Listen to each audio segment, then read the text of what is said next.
விழுப்புரம் மாவட்டம் திருவெண்ணைநல்லூர் அருகே வெள்ளத்தால் பாதிக்கப்பட்ட மக்கள் அடிப்படை வசதிகள் செய்து தரக்கோரி சாலை மறியலில் ஈடுபட்டுள்ளனர்.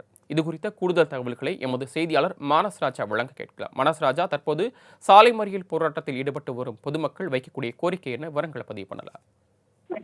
வணக்கம் சரவணன். அதாவது விழுப்புரம் மாவட்டம் திருவெண்ணைநல்லூர் அருகே உள்ள ஏமாப்பூர் கிராமத்துல இந்த கிராமத்தை நேத்து வெள்ளத்தால் இந்த கிராமம் முழுவதும் வெள்ளம் சூழ்ந்து பல்வேறு இடங்களில் சாலைகள் துண்டிக்கப்பட்டு இருந்த நிலையில தற்பொழுது அந்த வெள்ள தண்ணீரானது வடிய தொடங்கி இருக்கிறது. ஆனாலும் இந்த கிராமத்துக்கு தேவையான அடிப்படை வசதிகள் ஏதும் இல்லை என்று கூறி உணவு, குடிநீர், தங்குவதற்கான இடங்கள் எதுவும் இல்லை. எங்களை எந்த அதிகாரியும் தற்போது வரை பார்க்கவில்லை.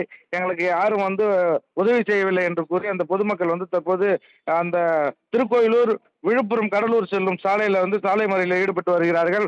அதனைத் தொடர்ந்து அதே போல பார்த்தீங்கன்னா இப்பொழுது திருச்சி சென்னை தேசிய நெடுஞ்சாலையில் பார்த்தீங்கன்னா இப்போ அகரம் கிராமத்தை சேர்ந்த அகரம், ஐயூர் அகரம், மேலும் பம்பை கிராமத்தை சேர்ந்த பொதுமக்கள் தற்பொழுது இந்த திருச்சி சென்னை தேசிய நெடுஞ்சாலையிலும் தற்பொழுது சாலை மறியலில் ஈடுபட்டு இருக்கிறாங்க.